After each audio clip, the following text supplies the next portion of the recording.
In this video, I want to talk about the courage not to zone out. Now, I think that a lot of people spend most of their lives in a slightly zoned out, contracted way of being. And I think this is largely not even their fault.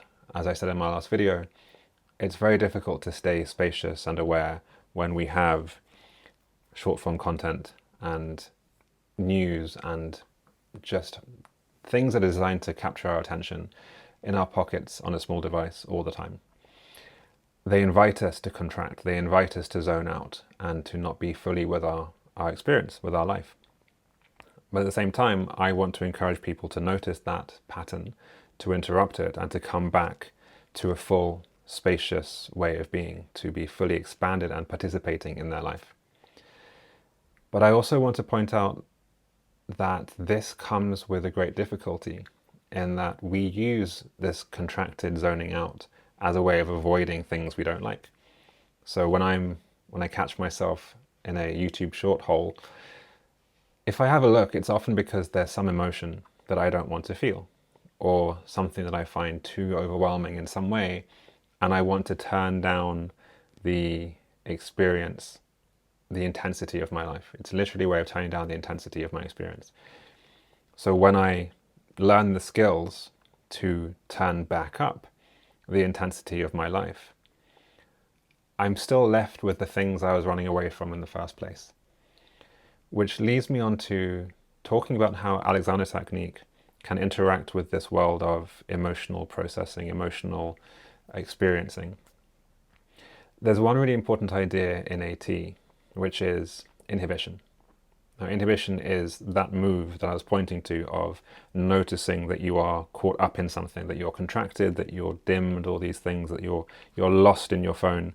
Might be a really good example of a habit.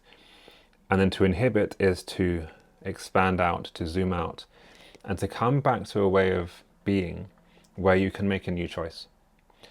Now, importantly, that new choice might be to continue scrolling on your phone. There can be no exclusion as to what you can do after you've inhibited. But it's important that that move of inhibition is very different from moving your fixation to something else or trying not to do the thing. So if I catch myself lost in my phone, going, oh, I can't look at the phone, I've got to do something else, this is not inhibition. This is 4C, this is just a different habit, a different way of avoiding the thing that's causing me to go into my phone in the first place. If I catch myself and kind of go, oh, something happened there, what comes up is very often the feeling that led me to want to contract in the first place. And then the move is to keep inhibiting, to keep choosing to stay in this spacious place, to be able to respond to the world, which just means that the emotion will still be there. So, done skillfully, what inhibition does to choose to stay present and spacious is to allow the emotional energy to move through. Because at each moment where I might want to contract away, contract into, do something to interfere with this emotion, I catch myself and go, no, I'm going to reassert my ability to stay in the space and not get involved, not interfere, not move around, not push in, not push away, that kind of thing.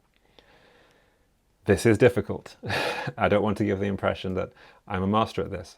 I find myself deep in YouTube Shorts holes sometimes. I avoid my emotions all the time. And I heard my own teacher mention that a sign of a good teacher is that they'll catch themselves doing something that they've been doing for a long time and go, oh, that's funny, that's my habit, there it goes again. There's no done with this work. There's just more noticing and more humor.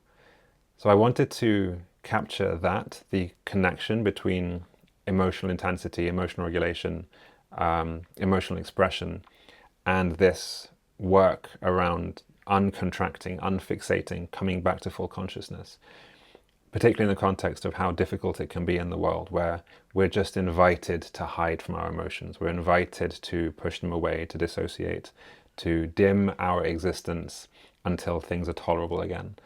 And I don't want to be doing that, and I don't think it's healthy for people in general to do that. There is a case when something is too overwhelming to, dissociation as a treat, you might say. but I think those are rare instances, and the skill of being able to be fully with your emotion is a valuable one. So I'll have more to say on this one. Thanks for watching. See you next time.